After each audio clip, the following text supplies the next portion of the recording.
씁쓸한 칠순 맞은 푸틴, 우크라전 굴욕에 부하도 이웃도 외면.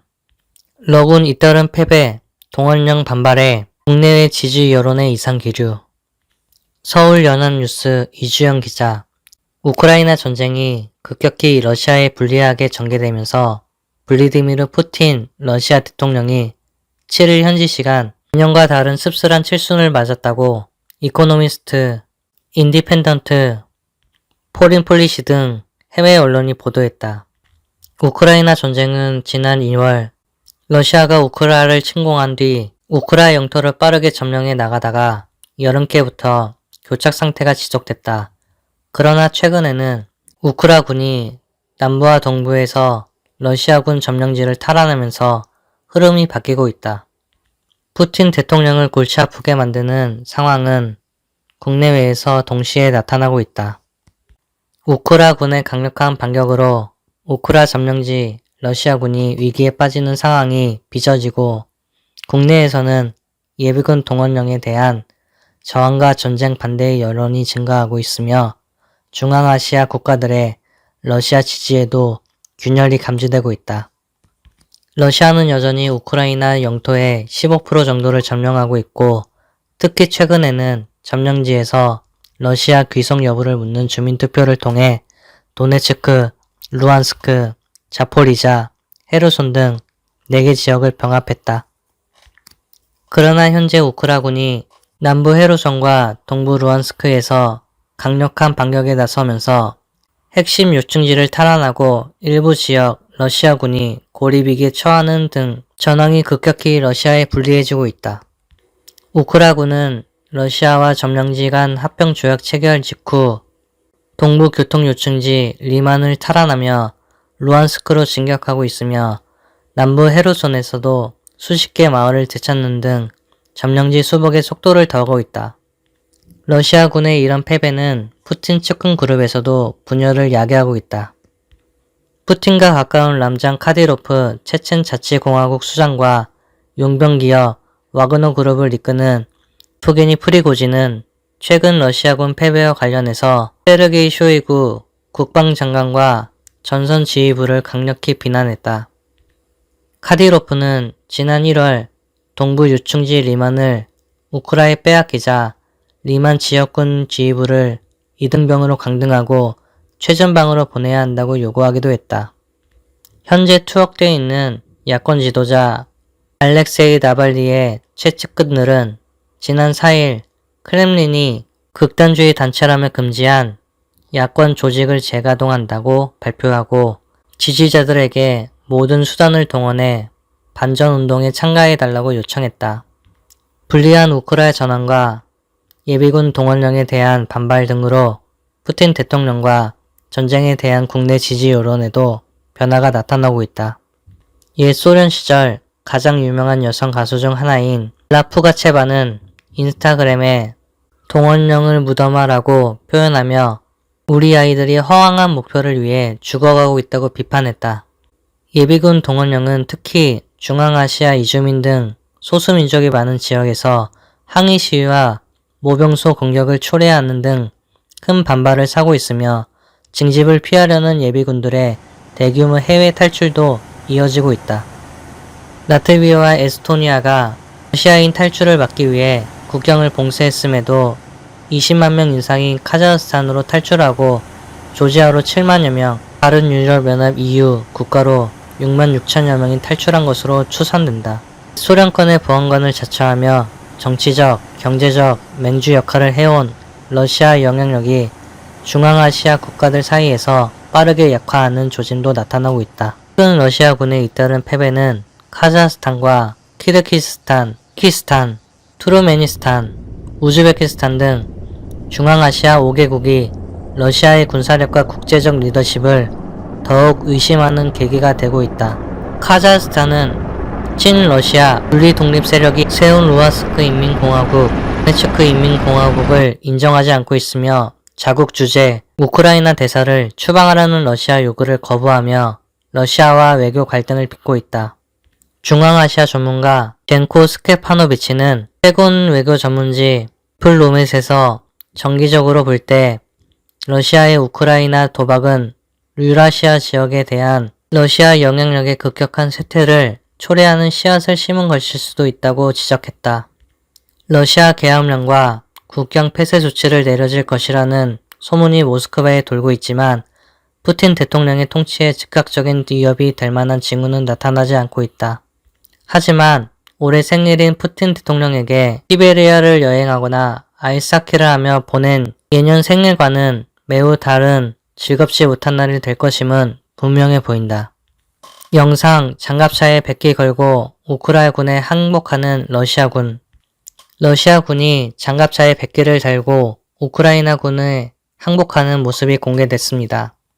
현지 시간 6일 톨드 뉴스가 공개한 영상에 따르면 우크라이나 남부 헤르손 지역에서 몰래 숨어있던 우크라이나군 앞으로 장갑차 한 대가 다가옵니다. 중무장한 러시아 BMP-2 보병 전투 차량입니다. 포의 몸통에는 백기가 달려있고 러시아군은 두 손을 들고 내려와 바닥에 엎드립니다. 우크라이나군은 엎드린 러시아군에게 다가가 몸 수색하며 무장했는지를 확인한 뒤 이들을 잡아 묶었습니다. 우크라이나군 정부 당국은 앞서 2,000명가량의 러시아군이 한라인을 통해 항복 의사를 밝혔다고 주장했습니다. 한편 우크라이나는 지난달 북부 하르키우 지역을 탈환한 뒤 동부 돈바스 지역과 남부 헤르손 지역을 탈환하는데 속도를 내고 있습니다. 우크라이나는 최근 동부 돈바스 전선에서 93개 지역 400제곱킬로미터를, 남부 헤르손 전선에서는 29개 지역 500제곱킬로미터를 각각 탈환하며 러시아에 빼앗겼던 영토를 되찾았습니다. 1 교수, 한국에 대한 일본 국민의 감정이 얼마나 나쁜지 한국은 전혀 몰라. 김우라 교수, 윤 정부, 양국관계 개선 노력 해치는 언행 반복, 역사인식 문제의 심각성에 양국 간 커다란 시각차 존재, 윤석열 정부가 이란, 한일 관계의 개선 노력을 무위로 돌릴 수 있는 언행을 반복하는 것은 역사인식 문제가 일본에서 얼마나 심각하게 받아들여지는지를 이해하지 못하는 탓이다. 일본을 대표하는 한반도 전문가로 꼽히는 기무라 간 56 고베대 대학원 국제협력교수과 교수가 지난 4일 일본 국민의 한국에 대한 나쁜 감정의 심각성을 한국은 전혀 이해하지 못하고 있다라는 제목의 뉴스위크의 일본판 칼럼에서 이렇게 주장했다. 기무라 교수는 지난달 21일 윤석열 대통령과 기시다 후미오 일본 총리의 미국 뉴욕 정상회담을 전후로 불거진 자본과 논란, 감정 섞인 대응 등 일련의 과정이 한국과 일본 간 인식차를 극명하게 드러내고 있다고 평가했다. 사건이 발생한 것은 지난 9월 15일 한국 대통령실이 갑자기 양국이 뉴욕에서의 정상회담에 합의했다고 밝히면서부터였다. 한국 측의 느닷없는 발표에 일본 측은 곤혹스러워졌다. 기시다 총리는 노골적으로 불쾌감을 드러냈다.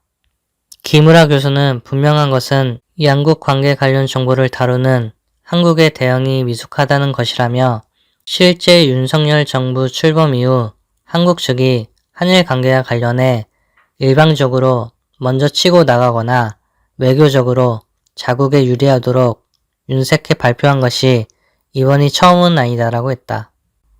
그는 지난 7월 18일 일본 도쿄에서 열린 한일 외교장관 회담 후 박진 외교장관이 한국 언론에 했던 발언도 문제가 됐다고 했다.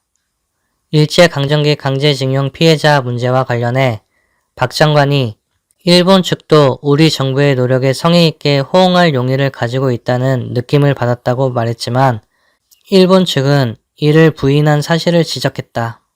윤 대통령은 대선 후보 시절부터 한일 관계 악화는 문재인 정부의 실책 중 하나로 자신이 취임하면 관계 개선에 힘을 쏟을 것이라고 했다. 하지만 진정으로 이란 관계의 개선을 위해 노력한다면 정보를 신중하게 관리해야 마땅하다.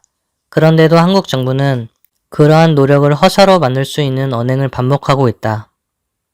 기무라 교수는 이에 대해 윤석열 정부가 외교를 위한 외교가 아니라 내정을 위한 외교를 하고 있기 때문이라고 주장했다.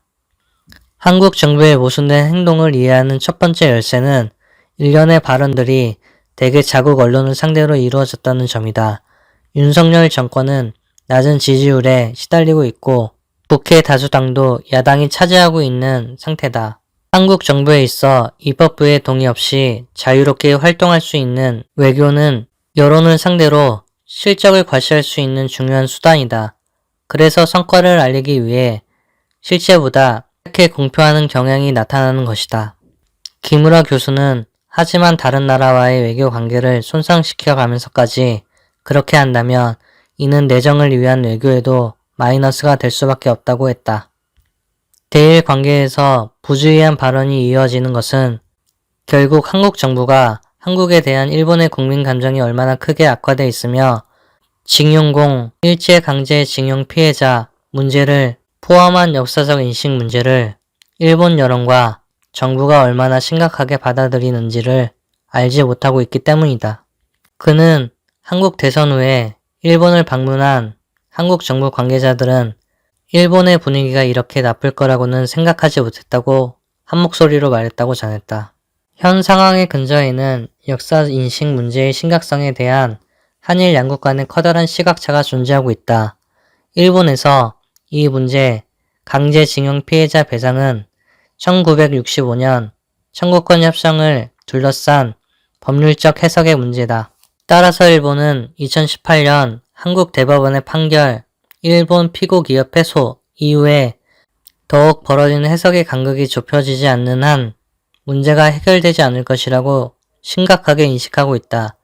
그러나 한국은 이 문제는 단순한 인식의 차이에 불과해 정치적으로 쉽게 해결할 수 있다고 가볍게 여기고 있다. 김우라 교수는 한국은 일본이 양국 관계에 대해 신중하게 나오는 이유를 이해하지 못한 채 일본을 자극하는 언행을 반복하고 있다. 외교적 교섭에 앞서 양국은 이러한 인식의 차이부터 메울 필요가 있을 것이라고 했다.